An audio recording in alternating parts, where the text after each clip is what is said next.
वंदे मातरम. सप्रेम नमस्कार. मी संजय झेंडे. आपण पाहत आहात द ॲक्युरसी इन्साइट्स हे यूट्यूब चॅनल.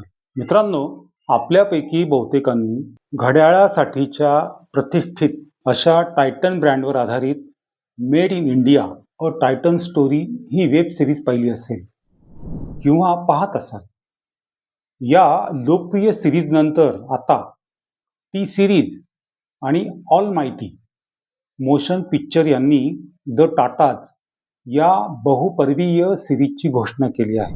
टाटा समूहाची 150 वर्षाहून अधिक काळाची कहाणी आता वेब सिरीजच्या माध्यमातून पडद्यावर येणार आहे. ज्येष्ठ संपादक आणि लेखक गिरीशजी कुबेर यांच्या the Tatas how a family build a business and a nation या पुस्तकावर ही सिरीज आधारित असेल. एका कुटुंबाने केवळ उद्योग समूहच नव्हे तर आधुनिक भारताच्या उभारणीत महत्त्वाची भूमिका कशी बजावली ही कथा त्यातून सांगितली जाणार आहे. पण टाटा समूहाची कहाणी इतकी आकर्षक का आहे?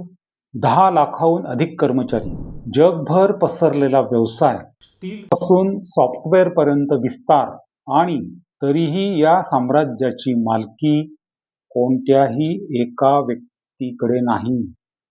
मग टाटा समूहाचा खरा मालक कोण? टाटा कुटुंब, टाटा सन्स की टाटा ट्रस्ट? आणि काही कंपन्यांच्या संचालक मंडळावरून नोएल टाटा यांनी पायउतार होण्याचे संकेत दिले आहेत. तरीही ते टाटा समूहातील सर्वात प्रभावशाली व्यक्तींपैकी एक कसे राहू शकतात? वेब सिरीज आपल्याला टाटा कुटुंबाचा इतिहास सांगेल. पण आजच्या व्हिडिओमध्ये आपण जाणून घेणार आहोत टाटा समूहाची सत्ता, मालकी आणि नेतृत्वाची प्रत्यक्ष रचना नेमकी कशी काम करते. आणि सर्वात महत्त्वाचा प्रश्न, टाटा समूह हा अदानी, अंबानी आणि इतर उद्योग समूहांपेक्षा इतका वेगळा का आहे? नोएल टाटा बोर्डवरून निवृत्त होत आहेत आणि टाटा ट्रस्टचे अध्यक्ष म्हणून त्यांचा प्रभाव कायम आहे. यातील फरक नेमका काय आहे ते आपण पाहणार आहोत.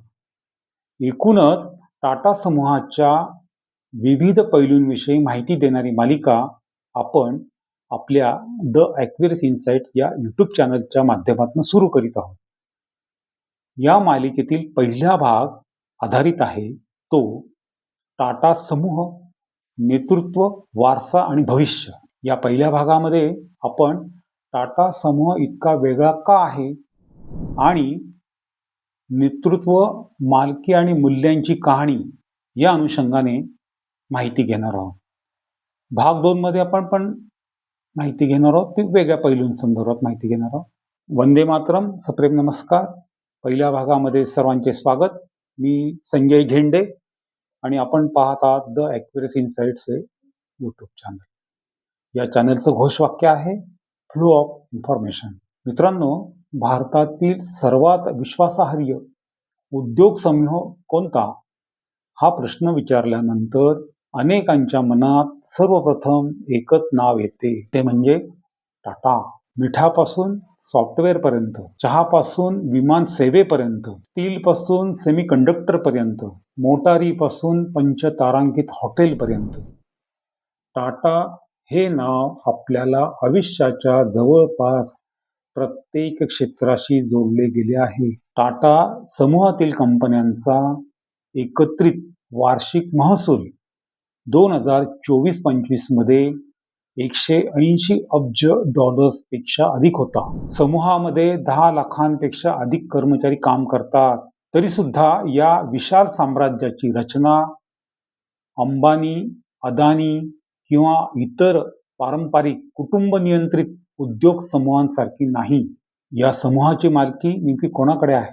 टाटा कुटुंबाकडे आहे, शेअर बाजारातील गुंतवणूकदारांकडे आहे, की टाटा सन्सकडे, की टाटा ट्रस्टकडे? कोणाकडे आहे? आणखीन एक मुद्दा मित्रांनो, टाटा समूहाच्या वेगळेपणाचे आणखीन एक ताजे उदाहरण समोर आले.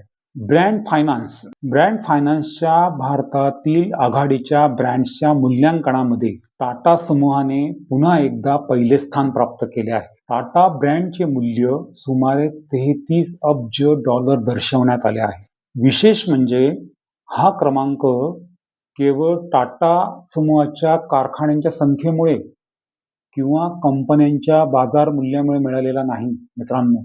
ब्रँड व्हॅल्यू म्हणजे त्या नावाशी ग्राहकांचा विश्वास, त्याची प्रतिष्ठा, भविष्यात उत्पन्न निर्माण करण्याची क्षमता आणि बाजारातील प्रभाव यांचे आर्थिक मूल्यांकन. टाटा हे नाव लोकांना केवळ स्टील, मोटार किंवा सॉफ्टवेअरची आठवण करून देत नाही, तर ते विश्वास, गुणवत्ता आणि सामाजिक जबाबदारीचे प्रतीक बनले आहे. म्हणूनच टाटांची खरी संपत्ती केवळ त्यांच्या कंपन्यांच्या बॅलन्स शीटमध्ये नाही, ती कुठे?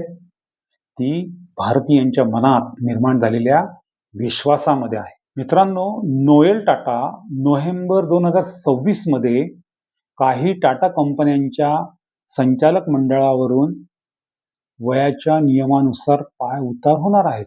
पण तरीही ते टाटा समूहातील सर्वात प्रभावशाली व्यक्तींपैकी एक कसे राहू शकतात?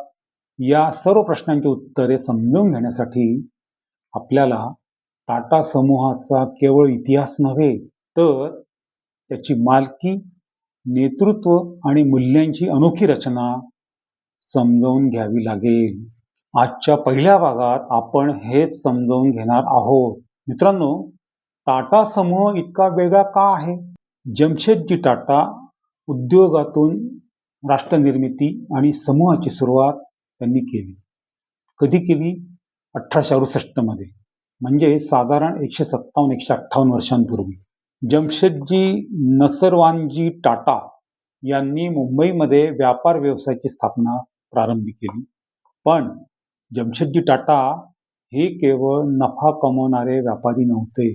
भारत ब्रिटिशांच्या अधिपत्याखाली असताना त्यांनी स्वतंत्र भारताच्या औद्योगिक पायाभरणीचे स्वप्न पाहिले होते. त्यांच्या मनामध्ये 4 मोठी स्वप्न होती. 1. भारतामध्ये जागतिक दर्जाचे स्टील उत्पादन व्हावे. भारत हे जागतिक दर्जाचे स्टील उत्पादनाचे केंद्र व्हावे असं त्यांचं स्वप्न होतं. दुसरं, स्वस्त आणि विश्वासार्ह जलविद्युत निर्मिती व्हावी.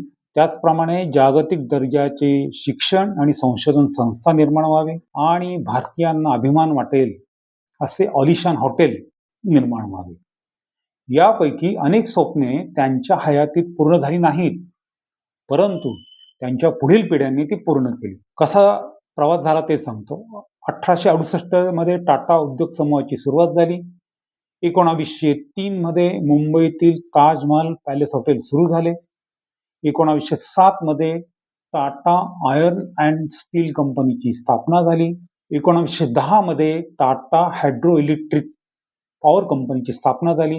मित्रांनो, 1903 मध्ये सुरू झालेल्या ताजमहाल पॅलेस हे त्या काळातील भारतातील आधुनिक सुविधा असलेल्या प्रमुख हॉटेलांपैकी एक होते. विशेष म्हणजे स्थापनेनंतर 125 वर्षानंतरही म्हणजे जुलै 2026 मध्ये ताजने मजबूत ब्रँड म्हणून स्थान कायम ठेवलेले आहे. 1907 मध्ये साक्ची येथे टाटा आयर्न अँड स्टील कंपनीची स्थापना झाली. हे साक्ची पुढे जमशेदपूर झाले. ब्रिटिशांच्या अधिपत्याखाली असलेल्या भारतामध्ये एखाद्या भारतीयाने स्टील कारखाना उभारण्याची कल्पना सुद्धा अनेकांना अशक्य वाटत होती. परंतु जमशेदजी टाटा यांची भूमिका स्पष्ट होती. भारताला राजकीय स्वातंत्र्याबरोबरच औद्योगिक स्वावलंबन आवश्यक आहे. त्यांच्यासाठी उद्योग म्हणजे केवळ मालकाची संपत्ती वाढवण्याचे साधन नाही, तर उद्योग म्हणजे रोजगार, उद्योग म्हणजे कौशल्य, उद्योग म्हणजे आधुनिक तंत्रज्ञान आणि उद्योग म्हणजे राष्ट्रनिर्मिती. हीच विचारधारा टाटा समूहाच्या DNA मध्ये कायमस्वरूपी रुजलेली दिसते. जमशेदजींपासून रतन टाटांपर्यंतचा वारसा.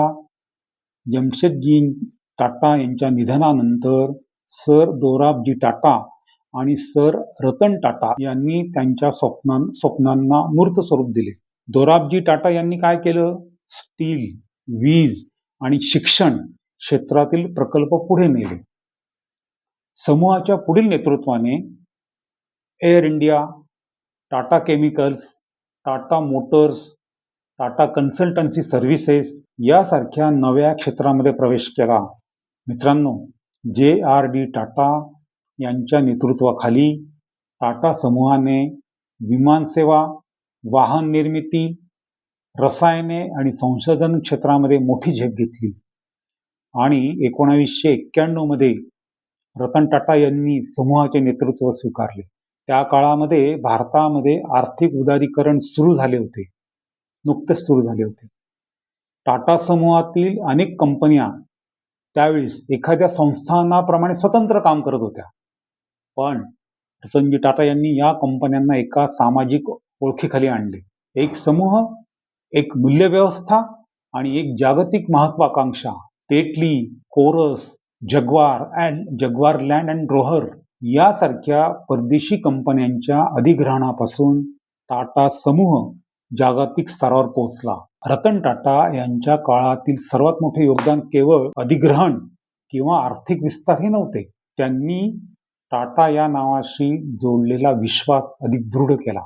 मित्रांनो, टाटा समूह, नेतृत्व, वारसा आणि भविष्य या मालिकेच्या पहिल्या भागात आपण टाटा समूह इतका वेगळा का आहे आणि नेतृत्व, मालकी आणि मूल्यांची कहाणी या अनुषंगाने माहिती जाणून घेतली. टाटा समूह, नेतृत्व, वारसा आणि भविष्य भाग 2 मध्ये आपण टाटा समूहाची अनोखी रचना, नैतिक मूल्यांची जपणुकीसाठी प्राधान्य आणि समाजाबद्दल आस्था या अनुषंगाने माहिती घेणार आहोत. लवकरच आम्ही दुसरा भाग प्रसारित करणार आहोत, तो देखील अवश्य बघा. त्याआधी हे चॅनल आठवणीने सबस्क्राईब करा. हा व्हिडिओ आवडला असेल तर शेअर करा. भेटूया पुढील भागात. जय हिंद.